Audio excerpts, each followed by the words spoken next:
Gas సిలిండర్లపై ఉండే గుర్తులు అందరి దృష్టిని ఆకర్షిస్తాయి. సిలిండర్లపై A25, B26, D24 లాంటి గుర్తులు ఉంటాయి. ఈ నెంబర్లు ఎందుకు ఉంటాయనేది చాలా మందికి తెలియదు. అవి యాదృచ్ఛికంగా ఉంటాయని పట్టించుకోవడం మానేస్తారు. కానీ వీటి గురించి ఖచ్చితంగా వినియోగదారులు తెలుసుకోవాలి. ఎల్పీజీ సిలిండర్ డిజైన్, దానిపై ఉండే గుర్తులు ప్రత్యేకంగా కనిపిస్తాయి. గ్యాస్ సిలిండర్లు ఎరుపు రంగులో ఉండడమే కాకుండా నెంబర్లతో కూడిన గుర్తులు ఉంటాయి. ఎల్పీజీ గ్యాస్ సిలిండర్లపై మీరు A24, B26, C25, D27 వంటి కోడులను చూసే ఉంటారు. ఇవి యాదృచ్ఛికంగా ఉంటాయని చాలామంది అనుకుంటారు. కానీ వీటి వెనుక చాలా స్టోరీ ఉంది. భద్రత, నిర్వహణ విషయంలో ఇవి కీలక పాత్ర పోషిస్తాయి. ఈ కోడ్ల గురించి మీరు తెలుసుకోవడం ద్వారా మీరు వాడుతున్న సిలిండర్ చెకింగ్లు పూర్తి చేసుకుందని నిర్ధారించుకోవడానికి సహాయపడుతుంది.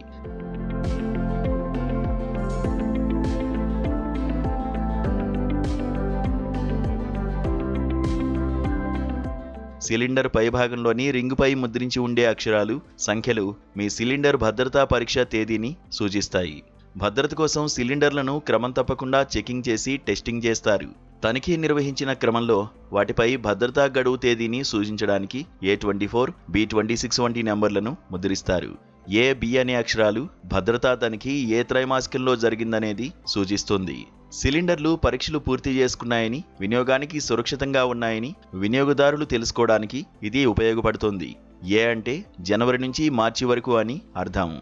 ఇక ఏప్రిల్ నుంచి జూన్ వరకు B, జూలై నుంచి సెప్టెంబర్ వరకు C, అక్టోబర్ నుంచి డిసెంబర్ వరకు D సూచిస్తుంది.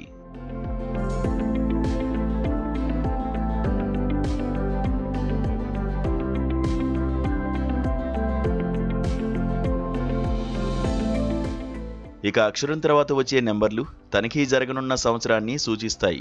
A24 అంటే సిలిండర్ను జనవరి నుంచి మార్చి మధ్య 2024లో తనిఖీ చేయాలని సూచిస్తుంది. ఇక B26 అంటే ఏప్రిల్ నుంచి జూన్ మధ్య 2026లో తనిఖీలు జరగనున్నాయని అర్థం. గ్యాస్ను అధిక పీడనంతో సిలిండర్లు నిల్వ చేస్తాయి. దీంతో అవి వాడడానికి సురక్షితంగా ఉన్నాయా లేదా అనేది నిర్ధారించడానికి టెస్టింగ్ చేయడం అనేది తప్పనిసరి.